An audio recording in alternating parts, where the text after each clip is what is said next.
Hello friends, welcome back my YouTube channel biology science. आज हम आप लोगों को लैमार्कवाद और डार्विनवाद में अंतर बताएंगे, अर्थात differences between Lamarckism and Darwinism. तो पूरी जानकारी के लिए मेरा पूरा वीडियो अंत तक ध्यान से देखिए, और यदि अभी तक हमारे चैनल को सब्सक्राइब ना किया हो तो सब्सक्राइब जरूर कर लीजिए। चलिए शुरू करते हैं।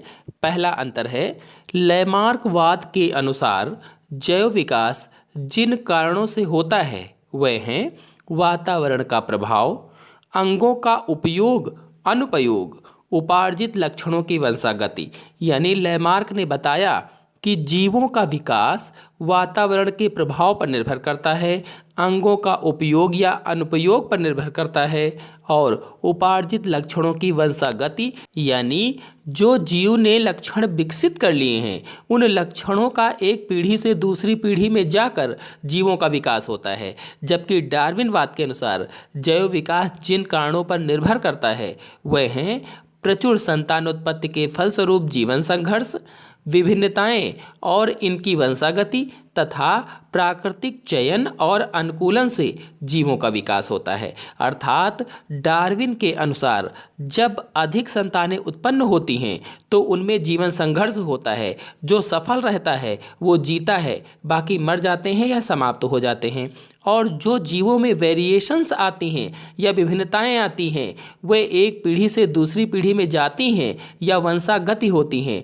और जो जीव प्रकृति में अपने आप को अनुकूलित कर लेते हैं वे जीवित रहते हैं, बाकी खत्म हो जाते हैं, ये मर जाते हैं। ये तो हुआ पहला अंतर। आते हैं अगले अंतर पर। अगले अंतर में लैमार्कवाद के अनुसार जिराफ का विकास कैसे हुआ आपको बता देते हैं। लैमार्क के अनुसार जिराफ के पूर्वज छोटी गर्दन वाले थे।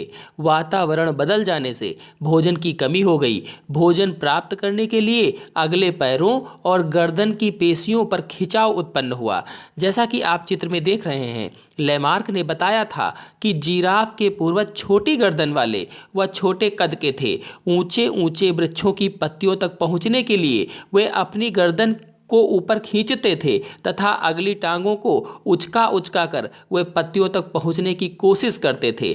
जबकि डार्विन के अनुसार जिराफ के पूर्वज विभिन्न ऊंचाइयों वाले थे और इनकी गर्दन की लंबाई में भी भिन्नता थी। जैसा कि आप चित्र में देख रहे हैं, डार्विन ने बताया कि जिराफ के पूर्वज पहले से ही अलग अलग ऊंचाई वाले थे और उनकी गर्दन भी अलग अलग लंबाई में थी। यानी किसी जिराफ की लंबी थी तो किसी की कम लंबी थी। मतलब जिराफ के पूर्वज विभिन्न लंबाई की गर्दन वाले थे और यह विभिन्नता आनुवांशिक थी।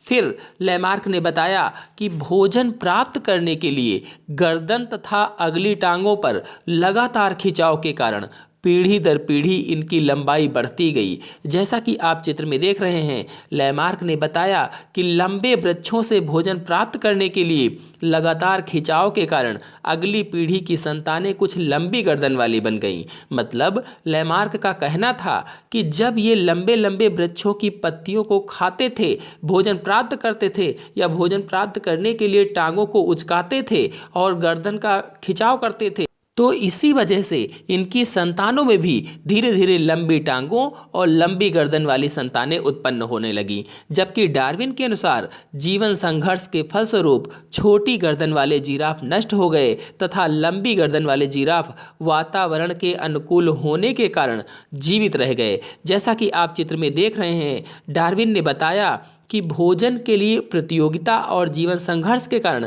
लंबी गर्दन वाले जिराफ प्राकृतिक चयन के कारण जीवित रहे तथा छोटी गर्दन वाले जिराफ समाप्त होते चले गए। अर्थात डार्विन ने बताया कि जो जिराफ लंबी गर्दन वाले थे वह तो पत्तियों तक पहुंच सके और उन्हें खाकर जीवित रहे, यानी भोजन तक पहुंच सके और उन्हें खाकर जीवित रहे, जबकि जो छोटी गर्दन वाले थे वे पहुंच नहीं पाए और मर गए। फिर अगला अंतर है, लैमार्कवाद के अनुसार अधिक उपयोग के कारण लंबी गर्दन और अगली लंबी टांगों वाले आधुनिक जिराफों का विकास हुआ। जैसा कि आप चित्र में देख रहे हैं, लैमार्क ने बताया जिराफ में अगली टांगों तथा गर्दन के अत्यधिक उपयोग से या यूज से इन अंगों की लंबाई पीढ़ी दर पीढ़ी बढ़ती गई और जिसके कारण लंबी टांगों और लंबी गर्दन वाले आधुनिक जिराफ का विकास हुआ। अर्थात लैमार्क ने बताया कि जिराफ अगली टांगों और गर्दन का बहुत प्रयोग करते थे, इसलिए अगली टांगों और गर्दन की लंबाई पीढ़ी दर पीढ़ी संतानों में बढ़ती गई और आज के युग में इसीलिए लंबी टांगों और लंबी गर्दन वाले जिराफ पाए जाते हैं या विकास हुआ। जबकि डार्विन के अनुसार लंबी गर्दन वाले जिराफों से आधुनिक जिराफों का विकास हुआ। जैसा कि आप चित्र में देख रहे हैं, डार्विन ने बताया कि जीवन संघर्ष के बाद प्राकृतिक वर्ण में केवल लंबी गर्दन वाले जिराफ ही शेष बचे रहे। इनकी संख्या वृद्धि होती रही और आधुनिक जिराफ का विकास हुआ। यानी डार्विन ने बताया कि लंबी गर्दन वाले जिराफों से ही लंबी गर्दन वाले जिराफ पैदा होते हैं। तो कुल मिलाकर के लैमार्कवाद और डार्विनवाद में अंतर को देखा जाए तो लैमार्कवाद के अनुसार वर्तमान जिराफ के पूर्वज में गर्दन व अग्रपाद छोटे थे, क्योंकि इन्हें भूमि पर घास फूस सुगमता से मिल जाती थी। जब भूमि पर घास की कमी होने लगी तो ये अग्रपादों और गर्दन को ऊंचे पेड़ों की पत्तियों तक पहुंचाने के लिए बराबर उचकाते रहे। इसीलिए पीढ़ी दर पीढ़ी इनके अग्रपादों और गर्दन की लंबाई बढ़ती गई और आज के युग में इसीलिए इनकी अगली टांगें लंबी हैं और गर्दन भी लंबी है। ये बताया लैमार्क ने, यानी लैमार्कवाद के अंतर्गत ये है। जबकि डार्विनवाद ने क्या बताया या डार्विन ने क्या बताया, डार्विनवाद के अनुसार जब घास फूस की कमी हुई तो जीवन संघर्ष में प्राकृतिक चयन के कारण जिराफों में वही सदस्य जीवित रह पाए जिनकी गर्दन व अगली टांगें अन्य सदस्यों से लंबी थी। यही सदस्य अधिकाधिक संतानोत्पत्ति कर पाए। अतः अगली पीढ़ियों में अधिकाधिक सदस्य अपेक्षाकृत लंबे अग्रपादों और लंबी गर्दन वाले होने लगे। पीढ़ी दर पीढ़ी इसी प्रकार प्राकृतिक चयन के फलस्वरूप अंत में लंबी गर्दन व लंबे अग्रपादों वाले जिराफ की जाति उत्पन्न हुई या लंबी गर्दन और लंबे अग्रपादों वाले जिराफ का विकास हुआ। इस प्रकार से डार्विनवाद ने बताया या डार्विन ने बताया। चलिए अब जैव विकास के तीनों वादों पर आधारित अर्थात लैमार्कवाद, डार्विनवाद और उत्परिवर्तनवाद पर आधारित कुछ क्वेश्चन और उनके आंसर को बता देते हैं जो मोस्ट इम्पॉर्टेंट हैं। तो पहला है, फिलॉसफिक जूलॉजिक नामक पुस्तक के लेखक थे। ऑप्शन है Darwin, Lamarck, Mendel, Wallace. Answer सही होगा इसमें दूसरा वाला, फिलॉसफिक जूलॉजिक पुस्तक के लेखक लैमार्क हैं। अगला प्रश्न है, उत्परिवर्तनवाद संकल्पना के जन्मदाता कौन थे? Lamarck, Darwin, Hugo de Vries, Mendel. तो उत्परिवर्तनवाद संकल्पना के जन्मदाता हुंगो डी व्रीज हैं। अगला प्रश्न है, लैमार्कवाद का मुख्य आधार है प्राकृतिक वर्ण, विभिन्नताएं, उपार्जित लक्षणों की वंशागति, योग्यतम की उत्तरजीविता। तो लैमार्कवाद का मुख्य आधार क्या है यह बताना है। तो लैमार्कवाद का मुख्य आधार उपार्जित लक्षणों की वंशागति है। आंसर सही होगा इसमें तीसरा वाला। उपार्जित लक्षणों की वंशागति का मतलब है एक्वायर्ड कैरेक्टर्स, अर्थात उत्पन्न विभिन्नताएं जो वंशागत होती हैं उन्हें ही उपार्जित लक्षण कहा जाता है। ये पीढ़ी दर पीढ़ी लक्षण एकत्र होते रहते हैं जिससे नई जाति का विकास होता है। अगला प्रश्न है, प्राकृतिक वर्ण का सिद्धांत प्रतिपादित करने वाले वैज्ञानिक का नाम है।